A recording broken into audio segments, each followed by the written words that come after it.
نحمده ونصلي على رسوله الكريم اما بعد فاعوذ بالله من الشيطان الرجيم بسم الله الرحمن الرحيم رب اشرح لي صدري ويسر لي امري واحلل عقدة من لساني يفقهوا قولي ربنا زدنا علما اللهم فقهنا في الدين اللهم اني اسالك علما نافعا وعملا متقبلا ورزقا طيبا اللهم انفعنا بما علمتنا وعلمنا ما ينفعنا وزدنا علما اللهم إني أعوذ بك من علم لا ينفع ومن قلب لا يخشع ومن نفس لا تشبع ومن دعوة لا يستجاب لها ربي هب لي حكما والحقني بالصالحين واجعل لي لسان صدق في الآخرين واجعلني من ورثة جنة النعيم ولا تخزني يوم يبعثون۔ السلام علیکم ورحمۃ اللہ وبرکاتہ۔ وقال الذين في النار لخزنته جهنم ادعوا ربكم يخفف عنا يوما من العذاب۔ یہاں تک ہم نے پڑھا تھا اور ہم نے اس چیز کو سمجھا تھا، سمجھنے کی کوشش کی تھی کہ کس قدر مشکل ہوتا ہے، کس قدر تکلیف دہ ہے اس عذاب کو برداشت کرنا۔ ایک ہوتی ہے دنیا کی سزا، دنیاوی سزائیں جتنی بھی ہیں اگر آپ ان کو سوچ لیں، سخت سے سخت سزا، تو وہ بہرحال ایک دن ختم ہو جاتی ہے۔ یا تو سزا ختم ہو جاتی ہے یا پھر انسان کی زندگی ختم ہو جاتی ہے، تو ایک اینڈ اس کو بہرحال ہے۔ پھر یہ ہے کہ دنیا کی کوئی بھی جیل ہو، کوئی بھی سزا، مطلب کوئی بھی ایسی پلیس ہو جہاں لوگوں کو کسی بھی اس کا شکار کیا جاتا ہے، کسی بھی ٹارچر کا یا کسی بھی قسم کی تعذیب کا، تو وہاں پر بہرحال بریکس ہیں، بہرحال جو ہے وہ ایک طویل ٹارچر کے بعد بھی ٹارچر کرنے والے بھی تھک جاتے ہیں، مار پیٹ کرنے والے بھی تھک جاتے ہیں، ایک بریک آتا ہے۔ بہرحال وہ ساری چیزیں بھی بہت تکلیف دہ اور انبیئریبل ہے۔ اگر آپ لوگوں نے کبھی سنے ہو ایسے لوگوں کے سوانح عمری پڑی ہو یا ان کے احوال سنے ہوں جو کسی بھی طرح سے کسی ٹارچر سیل میں رہے ہوں، خاص طور پر گوانتانامو بے، ابو غریب جیل، اور اسی طرح جو افغانستان کی جیل ہے تہاڑ، کشمیر کی جیل تہاڑ ہے، اور افغانستان کی جیل ہے اس کا مجھے نام نہیں آ رہا ذہن میں، ابو غریب عراق کی جیل ہے۔ یہ وہ جگہ ہیں جہاں پر مختلف لوگوں کو ٹارچر کیا گیا، خاص طور پر مسلمانوں کو جو ان کے ہتھے چڑھے یونائٹڈ نیشن کی فوجوں کے یا مقامی جو لوگ ان کا ساتھ دے رہے تھے انویڈرز کا، تو ان کے ہتھے چڑھے اور پھر انہوں نے وہاں پر سزائیں حاصل۔ تو وہ جب آپ سنتے ہیں تو وہ چیزیں بھی انبیئریبل ہے، آپ تصور نہیں کر سکتے۔ لیکن پھر بھی کیا ہے کہ اس کے اندر یا تو یہ کہ کوئی تھوڑا بہت بریک آیا، رات آ گئی، روک دیا گیا، اور پھر اگلے دن سے وہ سلسلہ شروع ہوا، لیکن وہ بھی لوگوں کی برداشت سے باہر۔ بہت سارے لوگ ذہنی مریض بن گئے، بہت سارے لوگ زندگی کی بازی ہار گئے، جو بچے اور جو تھوڑے اپنے حواسوں میں بھی تھے انہوں نے وہ چیزیں ہمارے ساتھ شیئر کی، تو ہمیں پتہ چلا کہ وہ ٹارچرز جو ہیں کتنے زیادہ انبیئریبل تھے۔ لیکن جہاں بات آ رہی ہے جہنم کی سزاؤں کی، جہنم کے عذاب کی، تو وہاں پر ایک تو وہ سزائیں کہیں گنا زیادہ تکلیف دہ ہیں۔ صرف جلنے کے عذاب کو ہی اگر ہم دیکھ لیں تو جلنے کا عذاب جو ہے وہ دنیا میں جو برن ہوتا ہے اس سے 70 ٹائمز زیادہ ہے۔ دنیاوی جو آگ ہے اس سے 70 گنا زیادہ جو ہے وہ جہنم کی آگ کی حدت ہے، گرمائی ہے۔ پھر یہ کہ دنیا کے اندر جو سب سے زیادہ تکلیف دہ موت ڈکلیئر کی ہے میڈیکل سائنس نے، وہ بائی برن ہے۔ جو لوگ جل کے مر جاتے ہیں وہ سب سے زیادہ تکلیف دہ موت ہوتی ہے۔ پھر دنیا کی جو آگ ہے جو یہ جلاتی ہے، تو اس میں ہم نے یہ پڑھا کہ وہ جب جو 3rd ڈگری برن ہوتا ہے جس میں تینوں لیئرز جو ہے انسان کی جلد کی جل جاتی ہے، تو اس کے بعد اس کو جلنے کی تکلیف جو ہے وہ محسوس نہیں ہوتی۔ اور جہنم میں کیا ہوگا؟ جب یہ جلد ایک دفعہ جل جائے گی، کلما نضجت جلودہم بدلناہم جلودا غیرہا لیذوقوا العذاب. ایک دفعہ جل گئی دنیا میں، ایک دفعہ جلد جل گئی، انسان کو جلن کی جو تکلیف تھی، جلنے کی جو تکلیف تھی، وہ اس وقت اس کی پھر ختم ہو جاتی ہے. پھر اس کے اندر کے جو انفیکشنز ہیں وہ اس کو تکلیف دیں یا وہ اس کو موت کی طرف. اول تو 3rd ڈگری برن والا پیشنٹ بچتا بہت کم ہے، 5 to 8% چانسز ہوتے ہیں کہ وہ بچے، ادروائز وہ اس کی ڈیتھ ہو جاتی ہے. لیکن جہنم میں جب یہ جلد کی تہیں جل جائیں گی 3، تو پھر کیا ہوگا؟ بدلناہم جلودا غیرہا، نئی سرے سے جلد چڑھا دی جائے گی، اب دوبارہ سے چکھو عذاب. پھر جہنمیوں کے سائز اتنے بڑے ہوں گے کہ آپ صلی اللہ علیہ وسلم نے فرمایا ایک ایک داڑ احد پہاڑ جتنی ہو جائے گی. وجہ تاکہ سرفیس ایریا بہت زیادہ ہو جائے ان کا، اسکن جتنی سرفیس ایریا اسکن کا زیادہ ہے اتنی زیادہ وہ تکلیف محسوس کرے گا. آپ کو پتہ ہے نا کہ آپ کے جو انسان کے جو سینس سیلز ہیں اور جو ریسیپٹرز ہیں پین کے، وہ اسکن میں ہوتے ہیں. جو برن کی تکلیف کو جو سینس ریسیو کر کے اس کو برین تک کمیونیکیٹ کرتے ہیں، وہ بھی اسکن کے اندر، وہ ریسیپٹرز بھی اسکن کے اندر ہوتے ہیں. پھر سینسری جو وہ ہوتے ہیں سیلز جو آگ وہ محسوس کرتے ہیں، اس کی تکلیف کو محسوس کرتے ہیں، وہ بھی اسکن کے اندر ہوتے ہیں.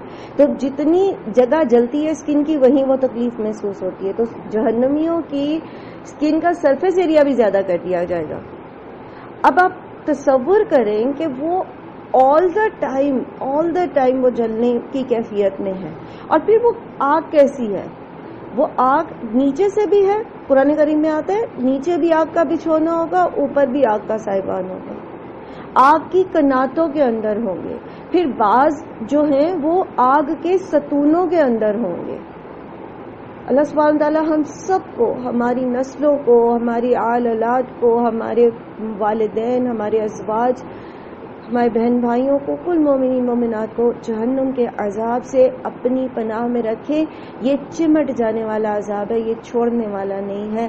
اسی لیے جب آپ نے عباد الرحمن کی صفات پڑھی تو وہ خاص طور پر جو ہے وہ آگ کے عذاب سے، جہنم کے عذاب سے اللہ سبحانہ وتعالیٰ کی پناہ لیتے ہیں. اسی طرح جب آپ نے سورہ آل عمران میں کی جو آخری آیات ہے ان میں آپ نے جو مومنین کی صفات پڑھی تھی، اس میں بھی وہ کیا کرتے؟ اللہ تعالیٰ سے جہنم کے عذاب سے پناہ مانگتے. پھر اسی طرح پورے قرآن کریم میں آپ کو اس چیز کے لیے سیکھا آپ نے کہ جہنم کا عذاب کوئی آسان چیز نہیں ہے. یہ کوئی ایسی چیز نہیں ہے جسے انسان لائٹلی لے لے، جس پر انسان جوکس بنا لے، یا جس کو وہ یہ کہہ کے اگنور کر دے کہ دیکھ لیں گے جہاں سارے جائیں گے وہاں نعوذ باللہ ہم بھی چلے جائیں گے.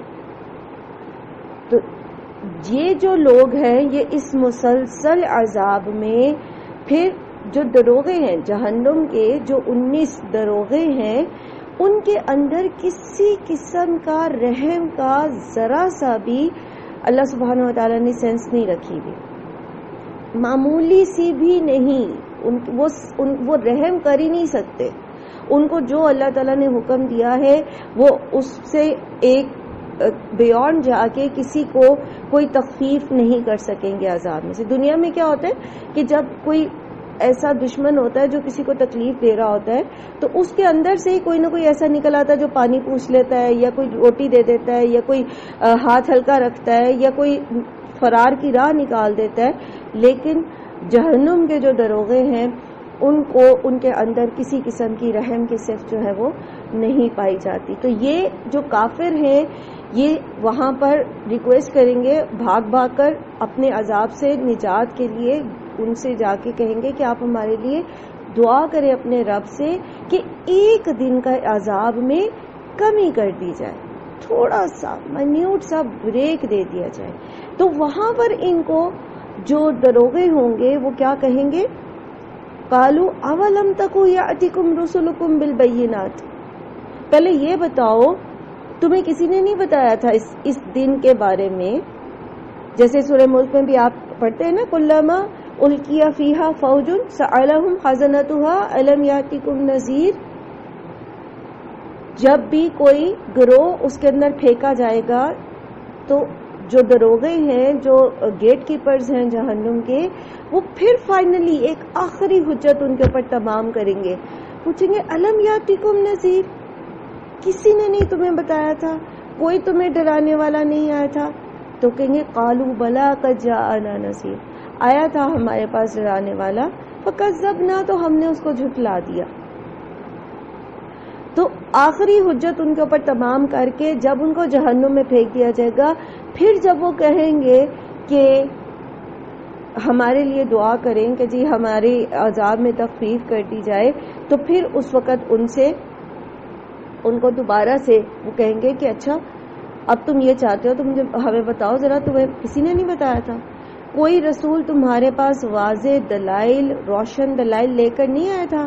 قالوا بلا. ان کی بے بسی چیک کریں، آپ اس تصور کو کر کے دیکھیں جس بے بسی کے لیول پر وہ لوگ موجود ہیں کہ دنیا میں اپنی خواہش نفس کی خاطر، اپنی بڑائی جتانے کی خاطر، اپنے دنیاوی مفادات کی خاطر، اپنے تکبر میں آ کے انہوں نے کسی بینات کو، کسی روشن دلیل کو، کسی آیت کو، کسی نشانی کو وہ خاطر میں لائے ہی نہیں، بلکہ جادو اور جھوٹ اور شاعری اور کہانت کہہ کر، یا یہ کہ یہ تو جی خود سرداری چاہتا ہے، یا یہ کہ یہ تو خود بڑا بننا چاہتا ہے، اور یہ تو ہمیں ہماری سرداری سے بے دخل کرنا چاہتا ہے، اس کا تو کوئی اور ارادہ ہے، یہ بس اخلاقیات کا تو صرف اس نے لبادہ اوڑھ رکھا ہے، اصل میں تو یہ کچھ اور چاہتا ہے. تو اس طرح کی باتوں سے انہوں نے رسولوں کو جھٹلا دیا. وہاں کہیں گے قالوا بلا، آیا تھا جی، ایک ایک بندے کو ہلا کے بتایا تھا، دیکھ لو، ایک اللہ کی عبادت کرو، شرک نہ کرو، گناہوں سے توبہ کر لو، اپنی جھوٹے جو تکبر کا پندار ہے تمہارا اس سے اتر آؤ، دیکھو جو تمہاری روایات تمہارے دین کے، اللہ کے احکامات کے خلاف جا رہی ہیں اس کو چھوڑ دو. بتایا تھا، ایک ایک چیز بتائی تھی، بتایا تھا کہ بد اخلاقی بد کرداری کے کام چھوڑ دو، بتایا تھا کہ اللہ کے سوا کسی سے نہ مانگو، بتایا تھا کہ تمہارا نفع اور نقصان صرف اللہ کے ہاتھ میں ہے اور کوئی تمہیں کچھ نہیں دے سکتا، بتایا تھا. ہر نبی نے، ہر رسول نے آ کر اپنی قوم کو بتایا تھا. حجت تمام ہو گئی، دلیل مکمل ہو گئی، تو پھر اب تم کس چیز کے لیے چاہتے ہو کہ تمہارے عذاب میں تخفیف کی جائے؟ کیونکہ ایک ایک رسول نے آ کر دلائل کے ساتھ یہ بات سمجھائی تھی کہ ایک دن آئے گا جب تمہیں دوبارہ زندہ کیا جائے گا، تمہیں تمہارے کیے کا حساب دینا پڑے گا. تو اس وقت یہ کیا کہتے تھے؟ اس وقت کیا کہتے تھے؟ اے جا مٹھا تے اگلا کس نے ڈٹھا. یہ دنیا بڑی میٹھی میٹھی ہے، یہ قریب کے فائدے ہیں، اور دیکھی جائے گی جی قیامت، اور دور پڑی ہے قیامت، اور جب ہماری ہڈیاں چورا چورا ہو گئی کون ہمیں دوبارہ اٹھائے گا، اور فلاں ہماری سفارش کر لے گا، اور فلاں ہمارے لیے اللہ تعالیٰ سے جھگڑا کر کے ہمیں بچا لے گا، وہ ہمارے بغیر جنت میں جا ہی نہیں سکتا، وہ کھڑے ہی ہو جائے گا وہاں پہ جا کے، فلاں ہمیں بچا لے گا، فلاں جو ہے اس کے ساتھ کوئی اللہ تعالیٰ نے نعوذ باللہ کوئی اس سے کانٹریکٹ کر رکھا ہے. ایسے ایسے عقیدے گھڑ رکھے تھے. تو وہ تو اس دن سب ختم. تو کہیں گے قالوا فدعوا، وہ جو دروغے ہوں گے جہنم کے وہ کہیں گے فدعوا، جاؤ پھر خود پکارو، خود دعا کرو. وما دعاء الکافرین الا فی ضلال. لیکن جہنم میں جا کر ان منکرین کی دعائیں قبول نہیں ہوں گی. دنیا میں تو ان کی دعا اگر وہ ہدایت مانگتے یا وہ بیماری سے شفا مانگتے یا وہ کسی کو بھی پکار کے کچھ بھی مانگتے، بہرحال اللہ سبحانہ و تعالی ان کو عطا کر رہے تھے. اللہ کی عمومی رحمت سے وہ فیضیاب ہو رہے تھے، لیکن وہاں ان کی دعا قبول نہیں کی جائے گی. جہنم ایسی خوفناک جگہ ہے. اللہ کا عذاب کوئی ایسا عذاب نہیں ہے جس سے انسان بے فکر ہو جائے، جس سے وہ امن میں آ جائے، سوائے اس کے کہ وہ اللہ کا فرما بردار ہو جائے. انا لننصر رسلنا والذین آمنوا فی الحیات الدنیا، اور بے شک ہم البتہ ہم مدد کرتے ہیں اپنے رسولوں کی اور ان کی جو ایمان لائے دنیا کی زندگی میں بھی، وَيَوْمَ يَقُومُ الْأَشْهَادُ، اور اس دن بھی جب کھڑے ہوں گے گواہ۔ بے شک اللہ سبحانہ تعالیٰ فرماتے ہیں کہ بے شک ہم اپنے رسولوں کی اور ایمان والوں کی مدد کرتے ہیں دنیا کی زندگی میں بھی اور آخرت کے دن بھی ان کو سرخرو کریں گے۔ اچھا، جنرل آبزرویشن، جب آپ یہ پڑھتے ہیں نا کہ ہم رسولوں کی مدد کرتے ہیں تو ایک ذہن میں ہمارے یہ بات آتی ہے کہ لازماً رسولوں کو فتح ملتی ہے، ایسا ہی ہے کیا؟ یہ آیت کا یہ سفر کیا آپ کے ذہن میں یہ بات آتی ہے؟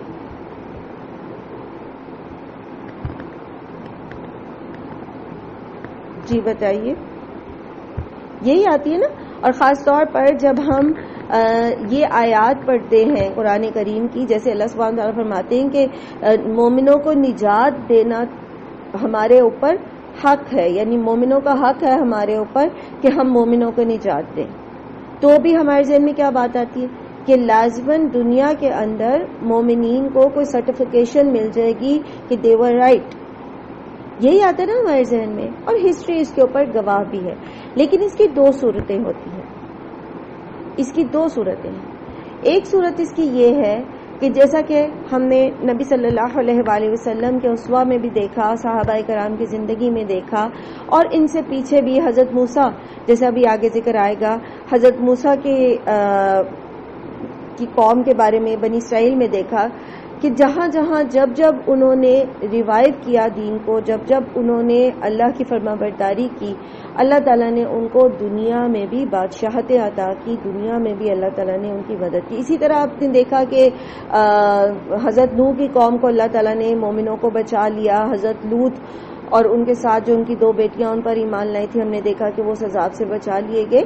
تو یہ ایک حصہ ہے اللہ کی مدد کا جو رسولوں کے لیے آتی، لیکن دوسری طرف آپ نے دیکھا کہ زکریا علیہ السلام کو قتل کر دیا گیا، یحییٰ علیہ السلام کو قتل کیا گیا، عیسیٰ علیہ السلام کو قتل کرنے کی کوشش کی گئی، بہرحال اللہ تعالیٰ نے ان کو زندہ اٹھا لیا۔ اسی طرح شعیب علیہ السلام کو بھی ان کی قوم نے قتل کیا۔ تو کیا پھر اللہ تعالیٰ نے ان رسولوں کی مدد نہیں کی؟ یا پھر یہ کہ وہ مومن جو کفار کے ساتھ جنگ میں شہید ہو گئے، مارے گئے، اس کا مطلب یہ ہو گیا کہ اللہ تعالیٰ نے پھر ان کی مدد نہیں کی؟ ان کو تو وہ سرخروئی، ان کو تو وہ دنیا کے اندر، ہم یہ بات کر رہے ہیں فی الحیات دنیا کی، ٹھیک ہے، ان کو تو دنیا کے اندر کامیابی نہیں ملی بظاہر، انہوں نے تو کوئی جو ہے وہ انجوائے نہیں کی لائف کی، جو لگژریز تھیں جو باقی لوگوں کے حصے میں آئیں، جو بعد میں لوگوں کے حصے آئیں۔ تو کیا آپ کے ذہن میں یہ سوال پیدا ہوتا ہے کہ ایسا کیوں ہے یا نہیں پیدا ہوتا؟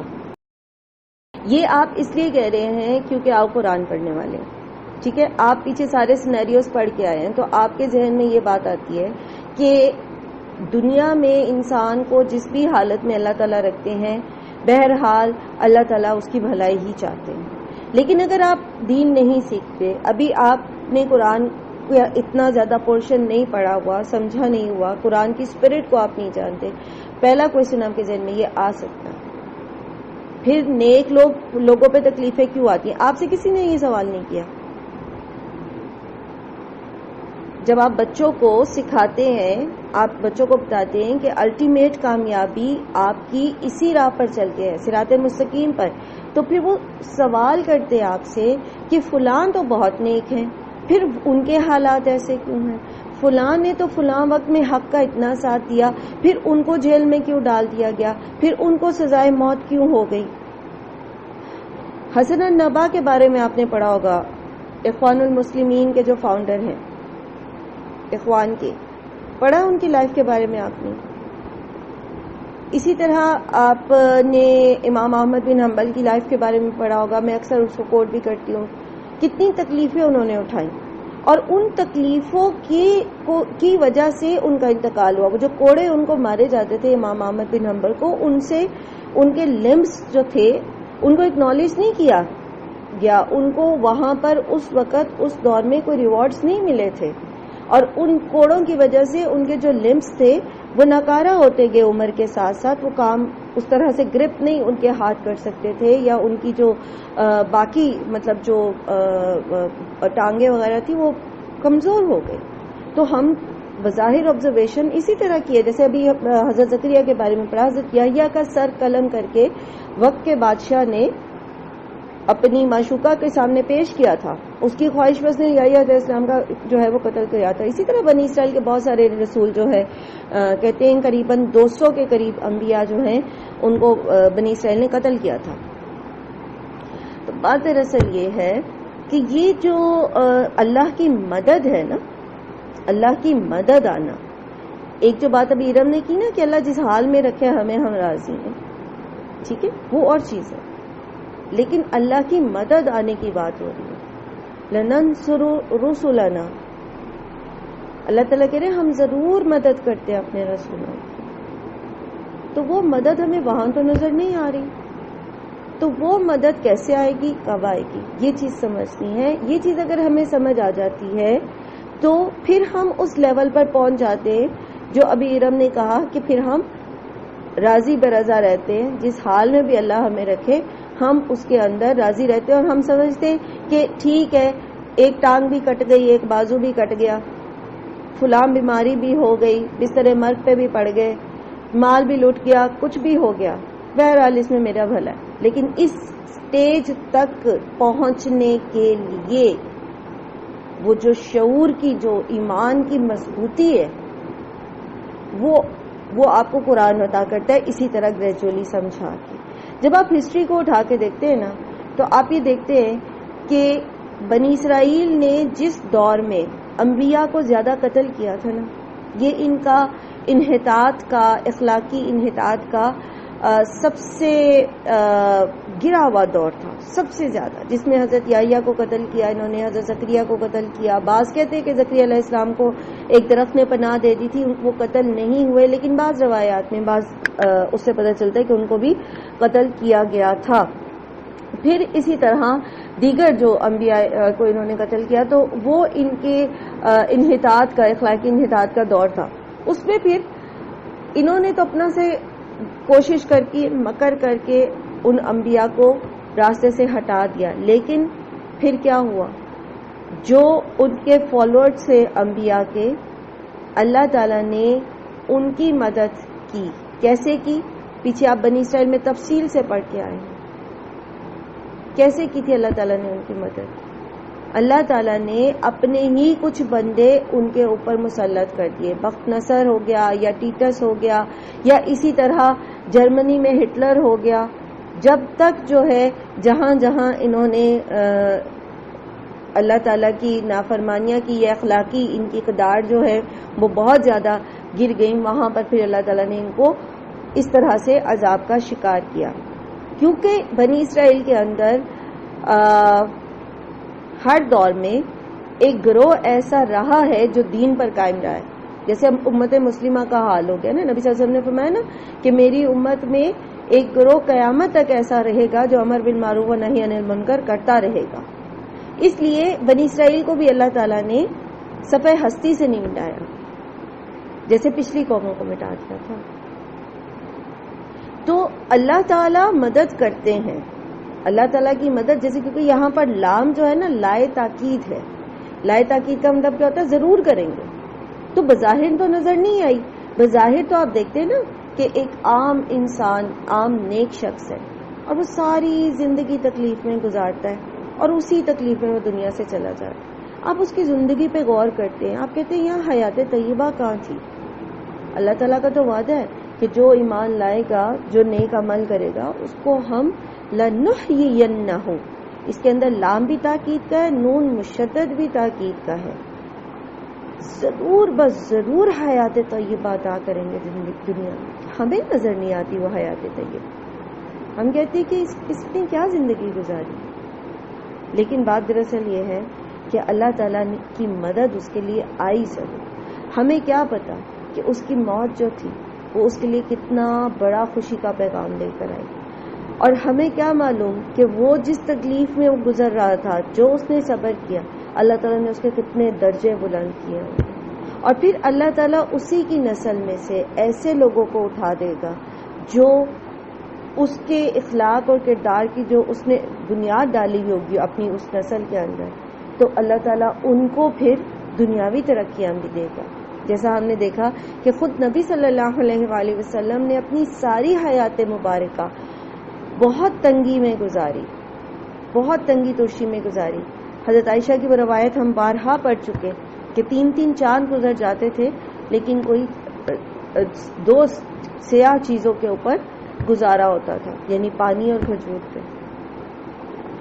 لیکن پھر کیا ہوا، آپ صلی اللہ علیہ وسلم جب دنیا سے چلے گئے اور پھر 2 سال حضرت ابوبکر کی زندگی میں اتنی فتوحات نہیں ہوئی، لیکن پھر حضرت عمر کی زندگی میں ان کا جو دور خلافت تھا 12.5 سال کا، اس کے اندر بہت زیادہ فتوحات ہوئی اور پھر بہت زیادہ مال غنیمت آیا اور مسلمانوں کی مالی حالات بہت زیادہ بہتر ہو گئی. تو جو اللہ تعالیٰ کی مدد آنے کی جو کنڈیشنز ہیں وہ ڈفرینٹ ہے. مدد ضرور آئے گی، وہ جیسے وہ سورہ بقرہ میں آپ نے پڑھا تھا نا کہ افحسبتم ان تدخلوا الجنة ولما يأتيكم مثل الذين خلوا من قبلكم مستهم البأساء والضراء وزلزلوا حتى يقول الرسول والذين آمنوا معه متى نصر الله. رسول بھی کہہ اٹھے نصر اللہ کہاں ہے، کہاں ہے اللہ کی مدد؟ تو اللہ تعالیٰ کیا فرماتے ہیں، الا ان نصر اللہ قریب، بس قریب ہی ہے.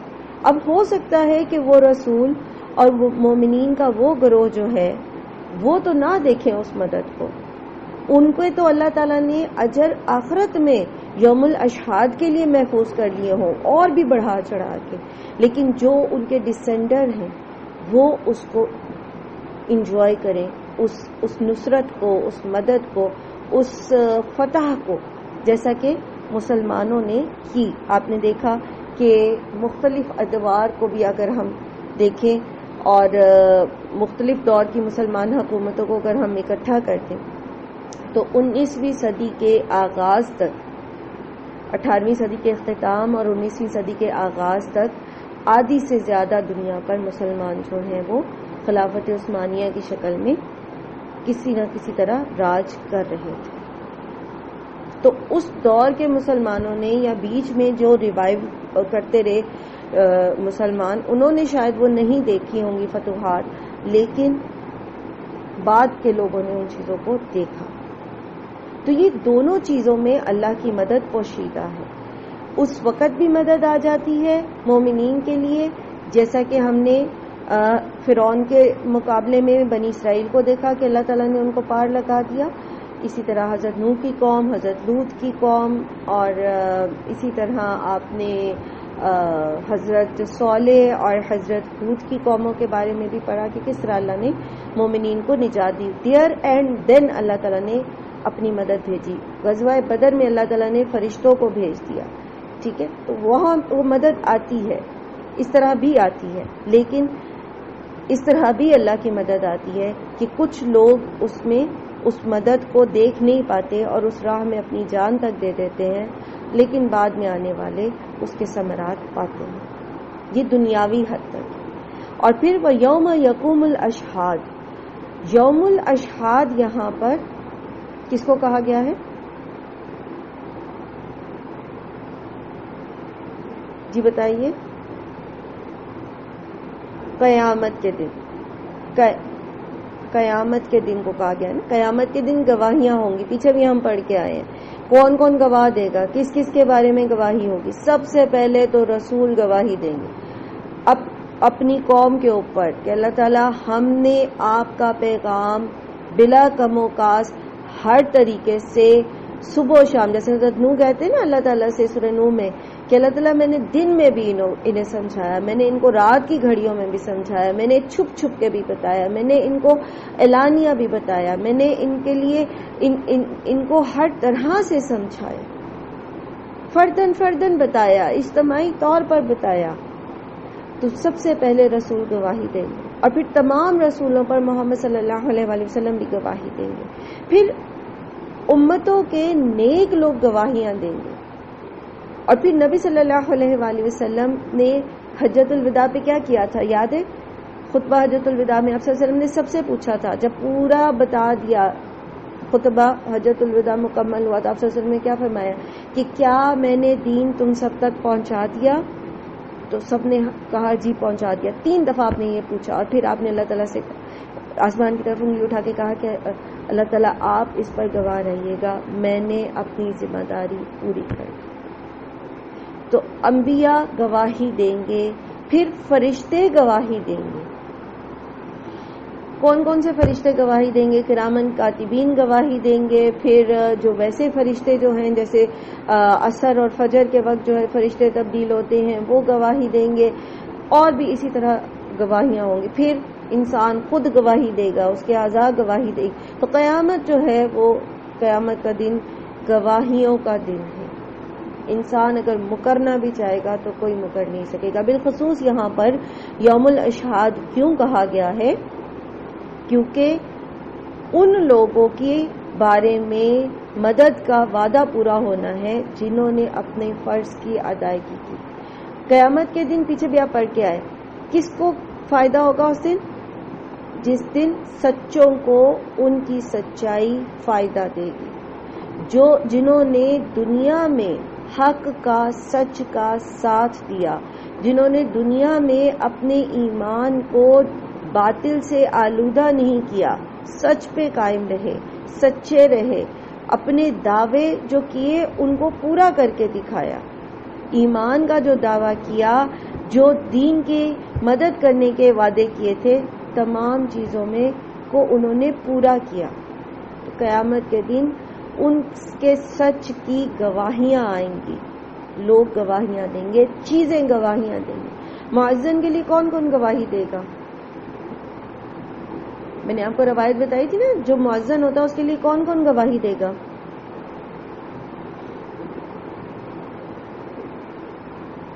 جہاں تک اس کی آواز گئی ہوگی، راستے کا ہر شجر و حجر، ہر انسان اور حیوان، ہر چیز، چھوٹی چھوٹی کنکریاں بھی قیامت کے دن اس کے حق میں گواہی دیں گی. تو اسی طرح جو لوگ دین کا کام کرتے رہے، جنہوں نے اذیتیں برداشت کی، اس راہ میں قربانیاں دی، although اس وقت لوگوں نے ان کو اکنالج نہیں کیا، لوگوں نے ان کو جھٹلا بھی دیا ہو، ان کو قتل تک کر دیا ہو، ان کے خاندانوں کو تباہ کر دیا ہو، ان کا نام و نشان مٹا دیا ہو، لیکن قیامت کے دن انہی کے حق میں گواہ اٹھ جائیں گے اور بتائیں گے کہ انہوں نے بتایا تھا. خود یہ جہنمی دیکھے بتا رہے ہیں، کالو بلا آئے تھے جی، نذیر آئے تھے، فکذبنا، وہ خود بتائیں گے ہم نے جھٹلا دیا. وہ خود کہیں گے کہ ہم نے کہا تھا کہ تمہیں تو اللہ نے کوئی نہیں اتارا، تم تو جھوٹ بول رہے ہو، تم تو دلالن کبیر میں پڑے ہوئے ہو، پتہ نہیں کون سی قصے کہانیاں ہمیں سنانے. وہ بھی گواہی دیں گے قیامت کے دن، بتائیں گے خود اپنے منہ سے کہ ہمیں تو بتایا تھا، ہمیں تو سکھایا تھا. تو پھر جب یہ ساری گواہیاں ہوں گی تو پھر کیا ہوگا؟ پھر جو جس چیز کا حقدار ہوگا اس کو اس کا حق دیا جائے گا. جو اللہ کے نیک بندے ہوں گے، جو رسول ہوں گے، ان کو جنتوں میں اعلیٰ درجے دیے جائیں گے، اور جس طرح انہوں نے صبر اور استقامت کے ساتھ وقت گزارا ہوگا اسی طرح اتنے ہی اعلیٰ درجات اللہ سبحانہ و تعالیٰ ان کو عطا کریں گے. اور دوسری طرف جو گروہ ہوگا، یوم لا ينفع الظالمین معذرتهم، اس دن ظالموں کو ان کی کوئی معذرت جو ہے وہ نفع نہیں دے گی. اور یہاں ظالم کون کون ہے؟ جی بتائیے، پیچھے آپ ماشاءاللہ قرآن کا اتنا حصہ پڑھ کے آئے ہیں، یہاں ظالم سے مراد کون کون ہوں گے؟ جنہوں نے اللہ کی حدود کو توڑنے والے، سرکش لوگ، لوگوں کا حق ادا کرنے والے، شرک کرنے والے. ان الشرک لظلم عظیم، سب سے پہلے تو شرک کرنے والے، ٹھیک ہے، سب سے بڑا ظلم ہی شرک ہے. تو جنہوں نے حقوق اللہ میں کمی بیشی کی، جنہوں نے حقوق العباد میں کمی بیشی کی، تو ان سب کی معذرتیں اس دن کام نہیں آئیں گی. مثال کے طور پر کیا خیال ہے، کیا معذرت پیش کر سکتے ہیں یہ جب یہ وہاں اللہ کے سامنے کھڑے ہوں گے. کیوں انہوں نے اللہ کی بات نہیں مانی؟ کیوں انہوں نے اللہ کے رسول کی بات نہیں مانی؟ جی بتائیے کیا کیا معذرتیں آپ امیجن کر سکتے ہیں؟ کیونکہ یہ سارے ہیلے ہم دنیا میں کرتے رہتے ہیں دین پر عمل کرنے سے بچنے کے لیے. وہی معذرتیں یہ وہاں پیش کریں گے. تو ذرا انلسٹ کرتے ہیں جلدی جلدی ایک ایک بتاتے چاہیے. ان تمام یہ ساری معذرتیں ہیں، ان کا جواب دنیا میں ہی دے دیا تھا. ان کے ان ایکسکیوزز کا سلوشن دنیا میں ہی اللہ تعالیٰ نے دے دیا. معذرت آباء و اجداد کو فالو کرنا، تو اللہ تعالیٰ نے کیا بتا دیا کہ دیکھ لو تمہارے آباء و اجداد کو تو پتہ ہی کچھ نہیں تھا، ان کو تو عقل ہی نہیں تھی، اب تم تو عقل سے کام دو.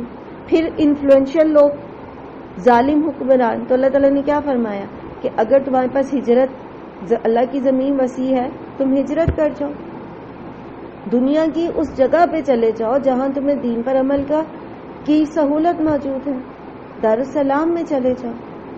پھر اپنے وہ جو خاندانی روایات ہیں تو اس میں بھی اللہ تعالیٰ نے فرما دیا، بتا دیا کہ جو شخص آنکھیں کھلی رکھے، سورہ ملک میں آپ نے پڑھا نا کہ کون زیادہ ہدایت پر ہے، جو سر نہڑوائے بس سر گرائے اپنے آباء و اجداد کے طریقے پہ چلتا رہتا ہے، یا پھر یہ کہ جو اپنی آنکھیں کھلی رکھتا ہے اور توجہ سے جو ہے وہ سیدھے رستے کو فالو کرتا ہے. پھر اسی طرح جو متکبرین ہیں تو اللہ تعالیٰ نے قرآن کریم میں قوموں کی مثالوں کے ساتھ یہ بتایا کہ متکبرین اور مترفین تو لوگوں کو بھٹکاتے ہیں، آپ نے ان کو فالو نہیں کرنا. پیچھے آپ کتنی بار پڑھ کے آئے، اکثریت کو فالو نہیں کرنا. یہ بھی معذرت ہوگی کہ جی جو سب کر رہے تھے ہم نے بھی وہی کیا. تو یہ چیز تو آپ کو فائدہ نہیں دے گی. یہ چیز تو کوئی اصول نہیں ہے کہ جو سب کر رہے ہیں وہ آپ کریں گے تو وہ ٹھیک ہوگا. اصول تو یہ ہے کہ جو قرآن و سنت ہے، جو اللہ کے نبی پیغام لے کر آئے ہیں، اس کو فالو کرنا ہے آپ نے. باقی ساری دنیا اگر ایک طرف ہو جائے اور آپ اکیلے ایک طرف ہو جائے لیکن آپ نے قرآن و سنت کو تھام رکھا ہے تو آپ کامیاب ہیں. اسی طرح لوگ اپنی مالی مجبوریوں کی عذر پیش کریں گے، اسی طرح کے عذر ہر عذر کا جواب اللہ سبحانہ تعالیٰ نے دے دیا. اسی لیے ان کی یہ معذرتیں اس دن کوئی بھی فائدہ نہیں دیں گی. وَلَهُمُ اللَّعْنَةُ، اور ان کے لیے لعنت ہے. وَلَهُمْ سُوءُ الدَّارِ، اور ان کے لیے بدترین گھر ہے، جہنم ان کا ٹھکانہ ہوگا. اب یہاں سے پھر اللہ سبحانہ تعالیٰ حضرت موسیٰ کی مثال کے ساتھ دوبارہ پیچھے رجل مومن جو ہے وہ بھی حضرت موسیٰ کے ٹینیور کی بات ہو رہی تھی، آپ علیہ السلام کے دور کی بات ہو رہی تھی. اب دوبارہ سے حضرت موسیٰ کی طرف روح سخن اللہ سبحانہ تعالیٰ لے کر آئے ہیں. وَلَقَدْ آتَيْنَا مُوسَى الْهُدَى وَأَوْرَثْنَا بَنِي إِسْرَائِيلَ الْكِتَابَ، اور البتہ تحقیق ہم نے موسیٰ کو ہدایت دی اور وارث بنایا ہم نے بنی اسرائیل کو کتاب کا. وہ کتاب کیا تھی؟ ہدی و ذکری لأولی الالباب، جو ہدایت، جو نصیحت تھی عقل والوں کے لیے. وہ کتاب جو موسیٰ علیہ السلام کو دی گئی، اس میں جس کا بنی اسرائیل کو وارث بنایا، اس میں نصیحت تھی. اس نصیحت پر جب انہوں نے عمل کیا تو پھر ان کو اللہ سبحانہ وتعالیٰ نے دنیا میں بھی اقتدار دیا. اور اللہ تعالیٰ جن کو دنیا میں اقتدار دیتے ہیں پھر ان سے کیا، ان کے اوپر کیا فرض ہوتا ہے، ان پیچھے آپ قرآن کریم میں پڑھ کے آئے نا، بنی اسرائیل ہی کو اللہ سبحانہ وتعالیٰ نے کہا تھا نا کہ جب تمہیں اقتدار دے دیا اللہ تعالیٰ نے، اور تو تمہارا کام کیا ہے کہ تم لوگوں کو برائی سے روکو، نیکی کا حکم دو، نماز کو قائم کرو، اللہ کی کتاب کو نافذ کرو. ہدایت اور نصیحت اس کتاب سے کون حاصل کرتا ہے؟ جن کو شعور ہوتا ہے، جو عقل والے لوگ ہوتے ہیں. اور جب عقل والے لوگ اس سے عبرت حاصل کرتے ہیں، ان کتاب اللہ کی کتاب سے نصیحت حاصل کرتے ہیں، پھر وہ اس پر عمل بھی کرتے ہیں. اور جب وہ اس پر عمل کرتے ہیں تو پھر اللہ تعالیٰ ان کو دنیا میں بھی اقتدار دیتے، جیسے اللہ تعالیٰ نے بنی اسرائیل کو دیا، جیسے اللہ تعالیٰ نے مسلمانوں کو دیا، اور جیسے اللہ تعالیٰ نے دیگر رسولوں کی قوموں کو بھی دیا جنہوں نے اللہ کی فرما برداری کی. اس کا تذکرہ یہاں کیوں ہے؟ کتاب موسیٰ کا تذکرہ یہاں کیوں آیا؟ جی یہ جو سینیریو ہم سارا پڑھ رہے ہیں نا مکی دور کا، اس میں خاص طور پر جو مومن تھے اس وقت، محمد صلی اللہ علیہ وآلہ وسلم اور مومنین، وہ بہت مشکل حالات میں تھے نا. جیسے موسیٰ علیہ السلام اور بنی اسرائیل اس وقت فرعون کے چنگل میں تھے. تو جس طرح رجل مومن کا ذکر کر کے مسلمانوں کو بتایا گیا، ان لوگوں کو، مسلمانوں کو نہیں، ان لوگوں کو جو تھرڈ پارٹی بنے بیٹھے تھے اور کفار کو ان کے اوپر، مسلمانوں پر ظلم کرتے ہوئے دیکھ رہے تھے، اور یہ بھی جانتے تھے کہ مسلمان ٹھیک ہے، محمد صلی اللہ علیہ وسلم کا پیغام ٹھیک ہے، لیکن وہ ایک تھرڈ پارٹی، ایک نیوٹرل پارٹی بن کے صرف تماشا دیکھ رہے تھے. تو وہ رجل مومن کا ذکر کیا اللہ تعالیٰ نے اور بتایا کہ دیکھو وہ بھی تو تھا نا شخص جو فرعون کے دربار میں کھڑے ہو کر حق کی گواہی دے گیا تھا. ان کو بھی تھوڑی سی اللہ تعالیٰ نے اس میں غیرت دلائی کہ تم بھی حق کا ساتھ دو.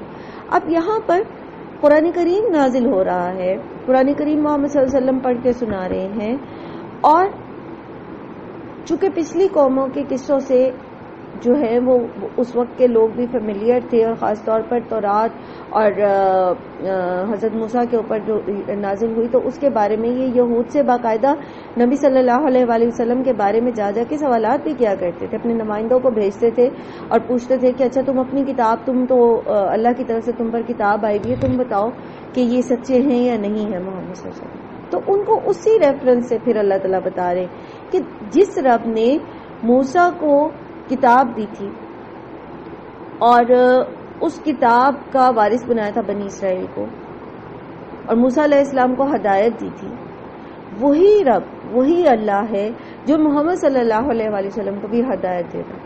وہی اللہ ہے جس نے محمد صلی اللہ علیہ وسلم پر قرآن نازل کیا.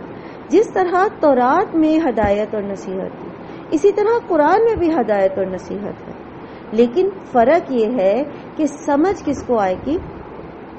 جو عقل سے کام دے گا، جس کی آنکھوں پر تعصب کی پٹی بندھی ہوگی، جس کے کانوں میں تعصب کے پردے پڑے ہوں گے، جو سمجھنا ہی نہیں چاہتا، جو سننا ہی نہیں چاہتا، تو ایسا شخص جو ہے اس کو قرآن سے نہ تو ہدایت ملتی ہے اور نہ اس کو نصیحت حاصل ہوتی ہے.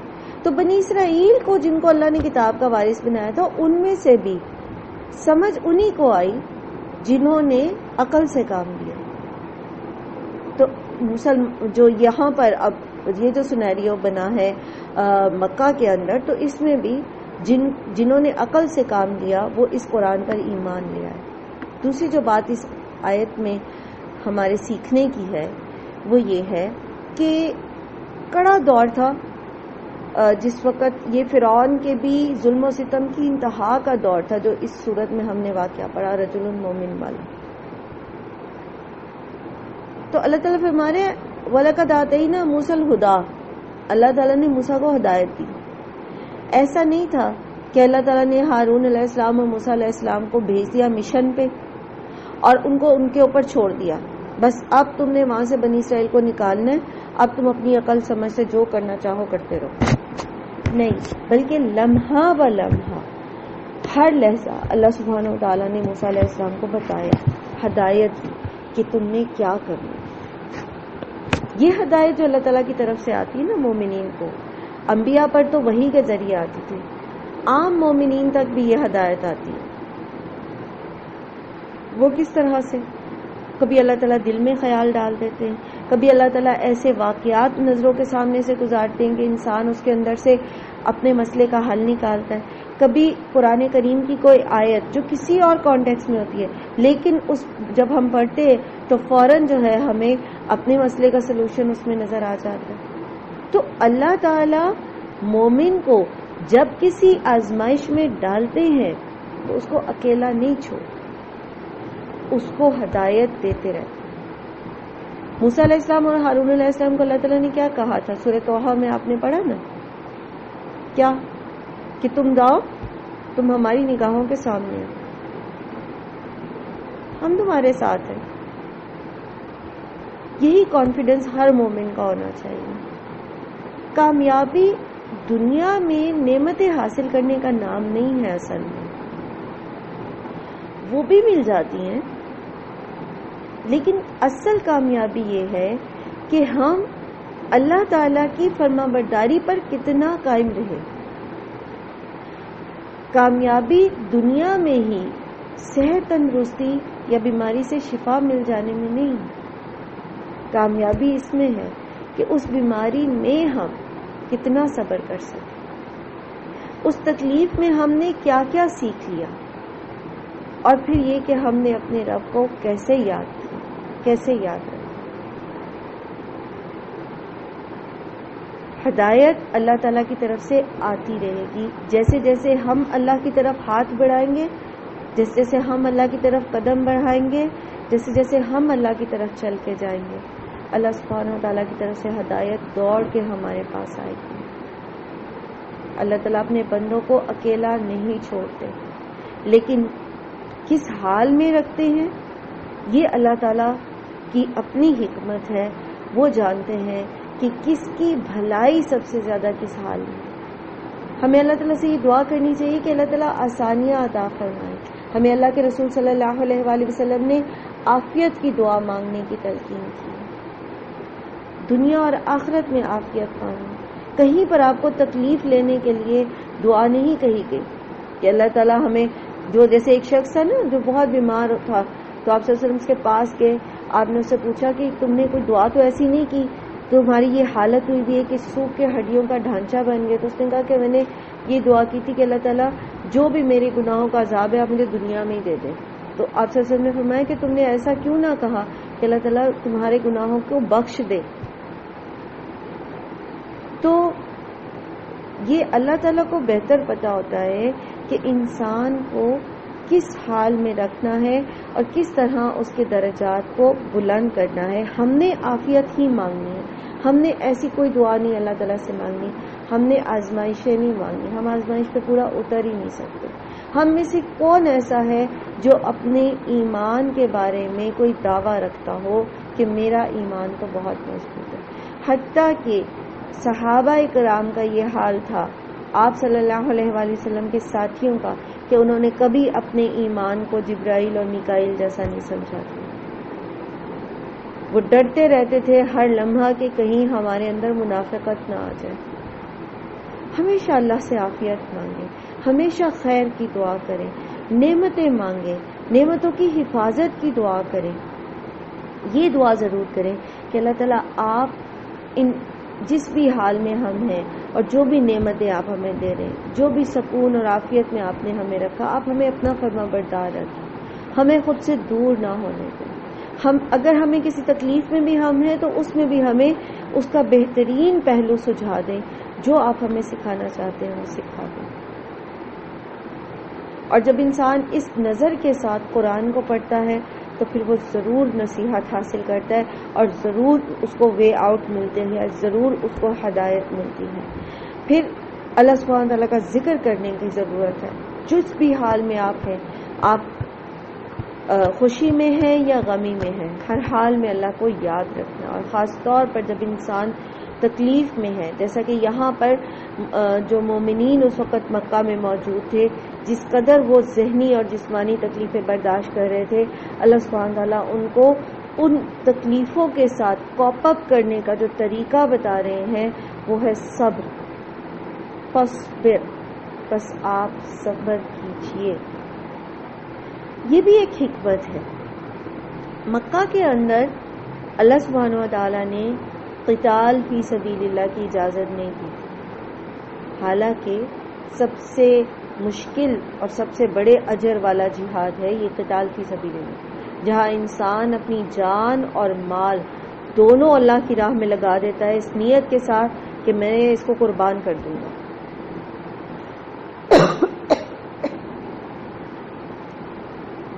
لیکن مکہ میں اللہ تعالیٰ نے اجازت نہیں دی.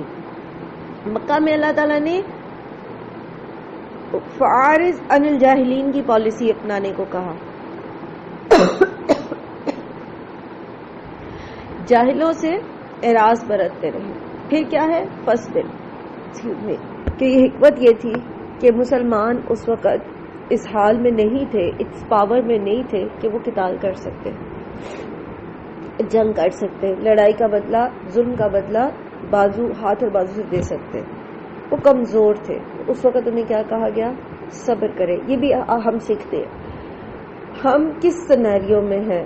جہاں ہم کسی مسئلے میں ہیں، جہاں ہم کسی تکلیف میں ہیں، جہاں ہمارے مخالف جو ہے ہمیں تکلیف دے رہے ہیں، ذہنی کوف دے رہے ہیں یا جسمانی تکلیف دے رہے ہیں، تو اس وقت کیا ہم اس کنڈیشن میں ہیں کہ ہم بزور اس کا مقابلہ کریں؟ اگر تو ہے تو پھر کیا کر سکتے ہیں ہمیں اجازت ہے کہ ہم جتنا کوئی ہم پہ ظلم کر رہا ہے ہم برابر کا بدلہ لے لیں. ٹھیک ہے. لیکن اگر ہم کمزور ہیں، ہمارے پاس ابھی وہ اختیار یا وہ طاقت نہیں ہے، تو پھر کیا کرنا ہے؟ فصبر، تو ویٹ اینڈ سی کی پالیسی، صبر سے کام، تحمل سے دیکھتے جائیں کیا ہوتا ہے. اس میں صبر کا مطلب یہ نہیں ہے پھر کہ انسان جو ہے وہ اس تکلیف میں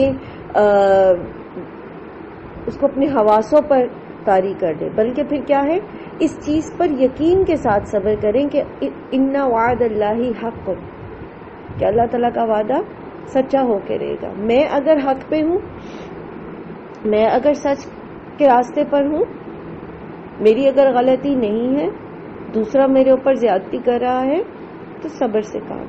اور دیکھتے ہیں اللہ تعالیٰ کا وعدہ ہے ان اللہ مع الصابرین، اللہ تعالیٰ صبر کرنے والوں کے ساتھ ہے. پھر دوسرا کام کیا کرنا ہے؟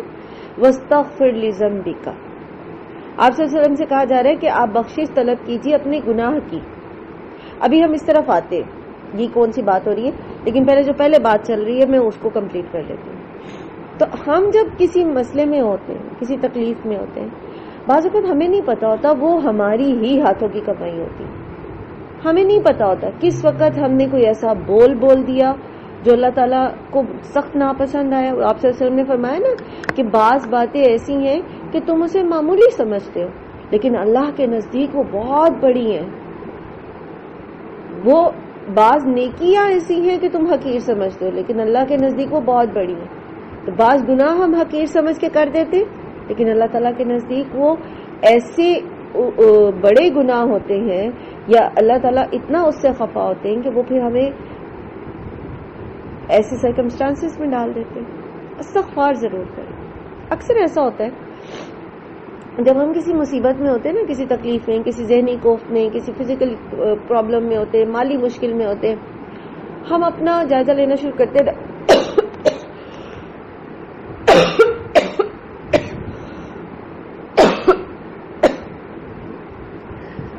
تو ہمیں نا ایک جو لسٹ بنتی ہے تو اس میں ہمیں اپنی کوتاہیاں نظر نہیں آ رہی ہوتی. اس کی ایک وجہ یہ بھی ہو سکتی ہے کہ ہم نے بادر ہی نہ کیا اس چیز کو جو اللہ تعالیٰ کے نزدیک بہت بڑی لکھی گئی ہے. تو ہم استغفار نہیں کرتے، ہم سمجھتے ہیں ہم صحیح ہیں تو ہم ٹھیک ہے. تو بات صرف اس ایک سینیریو کی نہیں ہوتی، اس ایک واقعے کی نہیں ہوتی جس میں اس وقت ہم مبتلا ہوتے ہیں. استغفار ہمارے شعور کی عمر سے لے کر اب تک کے سارے معاملات، ہمیں نہیں پتا کہاں ہم کیا گڑبڑ کر کے آ گئے. تو سب سے پہلے صبر، دوسرا اللہ پر یقین، اور تیسرا استغفار، اور چوتھا وَسَبِّحْ بِحَمْدِ رَبِّكَ بِالْعَشِيِّ وَالْإِبْكَارِ. اپنے رب کی تسبیح بیان کریں صبح اور شام. یہاں پر یہ جو لذنبی کی بات ہو رہی ہے نا، تو نبی صلی اللہ علیہ وآلہ وسلم تو کوئی گناہ کرنے والے نہیں تھے. ٹھیک ہے. تو یہاں جس چیز کو اللہ سبحانہ و تعالی ذنب کہہ رہے ہیں، گناہ کہہ رہے ہیں، وہ اصل میں وہ جو قصور ہے، گناہ تو نہیں کہیں گے، جو غلطی کہہ لیجئے یا ایک ایسی کیفیت کہہ لیجئے جو اللہ تعالیٰ چاہتے ہیں کہ آپ صلی اللہ علیہ وسلم کے دل میں وہ نہ آئے. بے چینی کی کیفیت، یعنی ایک ایسی بے چینی کی کیفیت جو اس وقت کی شدید مخالفت کے ماحول میں خصوصیت کے ساتھ، جب آپ صلی اللہ علیہ وآلہ وسلم دیکھتے ہوں گے اپنے ساتھیوں کی مظلومیت، جب ان پر ظلم کیا جاتا تھا، جب ان کو فزیکلی ٹارچر کیا جا رہا ہے، تو آپ صلی اللہ علیہ وآلہ وسلم کے دل میں یہ خیال پیدا ہو رہا تھا، یہ بے چینی آ رہی تھی کہ اللہ تعالیٰ کو ایسا معجزہ دکھا دے جس سے یہ کفار جو ہیں یہ قائل ہو جائے، یا یہ کہ اللہ کی طرف سے کوئی اور ایسی بات جلدی ظہور میں آ جائے جس سے مخالفت کا یہ طوفان جو ہے یہ ٹھنڈا پڑ جائے.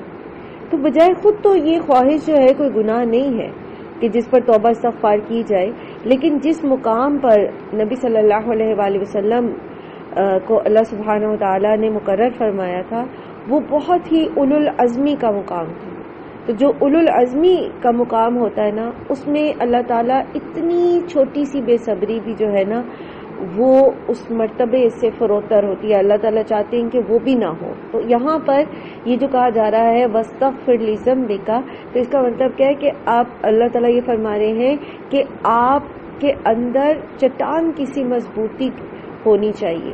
آپ اس چیز پر بلیف رکھیں کہ ایک وقت آئے گا جب یہ خود بخود آپ کے لیے جو ہے وہ آپ کی عظمت کو اور دین کی حقانیت کو مان جائیں گے. اس میں پھر آپ یہ کریں، اپنے اندر وہ مضبوطی لانے کے لیے یہ کریں کہ آپ اپنے رب کی حمد بیان کریں صبح و شام. تو صبح شام سے مراد جسے ہم محاورتاً بھی کہتے ہیں نا صبح شام، اس کا تو صبح شام یہی کام ہے. تو اس کا مطلب کیا ہوتا ہے کہ وہ صبح اور شام کو وہ کام کرتا ہے. اس کا مطلب یہ ہوتا ہے کہ یہ تو ہر وقت یہی کام کرتا رہتا ہے. تو صبح و شام اللہ کی ہم کے ساتھ اللہ کا ذکر کرنا، اللہ کی تسبیح بیان کرنے کا مطلب کیا ہے کہ ہر وقت اللہ تعالیٰ کو یاد رکھیں.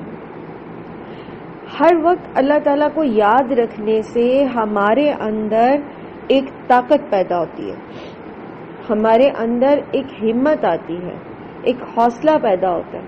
کیسے؟ اللہ تعالیٰ کو ہر وقت یاد رکھنے اور اللہ کا ذکر کرنے سے ہمارے اندر حوصلہ اور قوت کیسے آتی ہے؟ ابھی اللہ تعالیٰ نے اس کی رسی دراز کی ہوئی ہے ظالم کی، تو ایک وقت آئے گا کہ اللہ تعالیٰ اس کو ضرور کھینچیں گے اور ضرور ہماری مدد کریں گے. تو وَسَبِّحْ بِحَمْدِ رَبِّكَ بِالْعَشِيِّ وَالْإِبْكَارِ میں 5 وقتہ نمازیں بھی آ جاتی ہیں اور صبح شام کے اذکار بھی آ جاتے ہیں. اور پھر اسی طرح چلتے پھرتے اٹھتے بیٹھتے اللہ سبحانہ تعالیٰ کا ذکر کرنا زبان سے بھی اور دل میں بھی اللہ تعالیٰ کو یاد رکھنا. اور یاد رکھنے سے مراد کیا ہوتا ہے؟ اللہ تعالیٰ کے احکامات کو یاد رکھنا، اس کے وعدوں کو یاد رکھنا، اس نے جو نذر دیے ہیں، جو ڈراوے ہیں غلط راستے پہ چلنے پر جو ڈراوے ہمیں دیے گئے ہیں ان کو بھی یاد رکھنا، بشارتیں بھی یاد رکھنا. یعنی آل دا ٹائم انسان اپنے آپ کو اللہ سبحانہ تعالیٰ کے سامنے حاضر سمجھے. تو پھر اس کے اندر کانفیڈنس آتا ہے، کنوکشن پیدا ہوتی ہے اور اس کا ایمان مضبوط ہوتا چلا جاتا ہے. تو پھر وہ بہادر ہو جاتا ہے، پھر وہ پریشان نہیں ہوتا اور اس کا توکل بھروسہ اللہ تعالیٰ پر اور مضبوط ہو جاتا ہے. ان الذین یجادلون فی آیات اللہ بغیر سلطان اتاہم ان فی صدورہم الا کبر ما ہم ببالغیہ. بے شک وہ لوگ جو جھگڑتے ہیں اللہ کی آیات میں بغیر کسی دلیل کے جو کہ ان کے پاس آئی ہیں، ان کے سینوں میں صرف تکبر ہے جس کو وہ پہنچنے والے بھی نہیں ہیں. جو لوگ اللہ کی آیات کا انکار کرتے ہیں، عام طور پر ہم اللہ کی آیات کا انکار کیوں کرتے ہیں؟ جنرلی کون سے لوگ ہوتے ہیں جو قرآن کریم کی آیات کو نہیں مانتے، چاہے وہ سود سے ریلیٹڈ ہوں یا وہ پردے سے ریلیٹڈ ہوں یا وہ وراثت میں حصہ دینے سے ریلیٹڈ ہوں.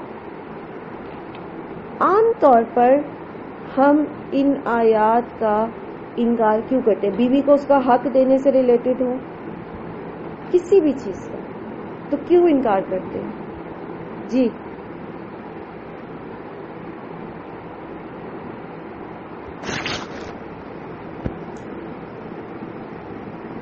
یہاں پر ایک تو انکار کی بات ہے نا، دوسرا ہے یجادلون، جھگڑا کرنا، یعنی اس کو غلط ثابت کرنے کی کوشش کرنا، اس کو آؤٹ ڈیٹڈ ثابت کرنے کی کوشش کرنا.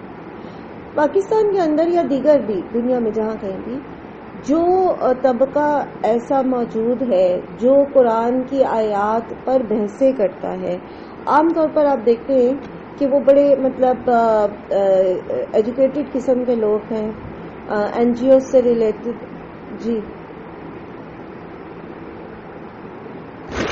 جی مترفین جھگڑا جو آیات میں کرتے ہیں نا وہ مترفین کرتے ہیں. تکبر میں جو لوگ ہوتے ہیں نا وہ بحثیں کرتے ہیں. وہ کہتے ہیں یہ تو 1400 سال پرانی کتاب ہے. اور آپ ہی کے پاکستان ہی کی ایک وزیر اعظم گزری ہیں, ایک ہی گزری ہیں, ان کو جب ان کے انٹرویو میں کہا گیا, ان کے سیکنڈ ٹینیور سے پہلے کسی نے ان سے انٹرویو کیا کہ اگر آپ الیکشن جیت جاتی ہیں تو کیا آپ قرآن کی تعلیمات کو نافذ کریں گی؟ تو انہوں نے کہا تھا کہ ہم اپنی عوام کو پتھروں کے زمانے میں نہیں دھکیل سکتے. یہ کیا سٹیٹمنٹ ہے؟ یہ کیا چیز شو کر رہی ہے؟ وہ قرآن کے احکامات کو کیا سمجھ رہی ہیں؟ حقیر, کہ ان پر عمل کریں گے تو ہم دنیا میں پیچھے رہ جائیں گے. تو وہ لوگ جو اللہ کی آیات میں جھگڑے کرتے ہیں تو وہ جھگڑے کی وجہ کیا ہے؟ تکبر. اور تکبر کیا ہے؟ اللہ تعالیٰ فرما رہے کبر ما ہم ببالغیہ, وہ بڑا پن جو وہ اپنے اندر سمجھتے ہیں, وہ سو کالڈ وہ بڑائی جو وہ اپنے لیے سمجھتے ہیں کہ وہ بڑے کوئی ایسی چیز ہے, ان کے پاس کوئی ایسا علم آ گیا ہے جس پر مطلب وہ جس کو وہ فالو کریں گے اور جو قرآن سے بہتر ہے. وما ببالغی, وہ تو ان تک پہنچنے والا بھی نہیں ہے. یعنی وہ کس میں ہے؟ فالس پرائڈ میں. فالس پرائڈ سنا کبھی آپ نے؟ فالس پرائڈ کیا ہوتا ہے؟ کسی ایسی چیز پر فخر جتانا جو ہے ہی نہیں, جو آپ اون ہی نہیں کرتے, جو آپ کے پاس ہی نہیں ہے. جھوٹا فخر. تو یہ جو اپنے آپ کو بڑا سمجھتے ہیں اور بڑا سمجھ کے اللہ کی آیات میں جھگڑے کر رہے ہیں, اصل میں تو یہ اس بڑائی کے حقدار ہیں ہی نہیں. وہ جیسے شیطان نے تکبر کیا تھا نا, اس نے کہا کہ میں بہتر ہوں اس سے, یہ تو نے اس کو مٹی سے بنایا, مجھے آگ سے بنایا. تو اصل میں تو وہ بڑا تھا ہی نہیں. اصل میں تو آگ وہ پاور نہیں رکھتی جو مٹی رکھتی ہے. جو فائدے مٹی پہنچاتی ہے وہ آگ نہیں پہنچا سکتی. آگ کے فائدے تو ایک فائدہ ہوگا, دو ہوں گے, اور تیسرا کہ وہ جلا دیتی ہے, حدت دیتی ہے, روشنی دیتی ہے. تیسرا جلا دیتی ہے. لیکن مٹی کے فائدے ان گنت. فالس پرائڈ, ابلیس خود بھی فالس پرائڈ کا شکار ہوا, اور پھر اس کے فالوورز بھی سارے ایسے تکبر کا شکار ہیں جو اصل میں جس کے وہ حقدار ہے ہی نہیں, جو کوالٹیز ان کے اندر ہے ہی نہیں, جو وہ بڑے بن کے بیٹھے اصل میں بڑے ہے ہی نہیں. اور بڑائی تو ہے ہی اللہ کے لیے. فاستعذ باللہ, پس پناہ طلب کیجیے اللہ کی. انہ هو السمیع البصیر, بے شک وہی ہے خوب سننے والا اور خوب دیکھنے والا. اصل میں وہ سب دیکھ رہا ہے, وہ سب سن رہا ہے. کون کہاں کس کے ساتھ کیا رویہ رکھے ہوئے ہے, کون خود اپنے اندر کس تکبر میں مبتلا ہے, کون کس وجہ سے اللہ کی آیات کا انکار کر رہا ہے, ان کو جھٹلا رہا ہے, وہ سب جانتا ہے. آپ اللہ سبحانہ و تعالیٰ کی پناہ لے لیجئے اور آپ محفوظ ہو جائیں گے, آپ ان کے فتنوں سے بچ جائیں گے. اور اللہ کی پناہ کیسی پناہ ہے, انشاءاللہ العزیز کل اس آیت کو تھوڑا سا دوبارہ ڈسکس کریں گے. اللہ سبحانہ و تعالیٰ ہم سب کو, آپ سب کو دنیا اور آخرت میں عافیت نصیب فرمائے. تمام بیماروں کو شفاء کاملہ و عاجلہ عطا فرمائے, جو ہاسپٹلائزڈ ہیں, جو گھروں میں ہیں, جس تکلیف میں ہیں, جہاں کہیں بھی ہیں, اللہ سبحانہ و تعالیٰ ان کو جلد از جلد شفاء کاملہ و عاجلہ عطا فرمائے. وآخر الدعوانا ان الحمدللہ رب العالمین. سبحانک اللہم و بحمدک, نشہد ان لا الہ الا انت, نستغفرک و نتوب الیک. السلام علیکم و رحمۃ اللہ وبرکاتہ.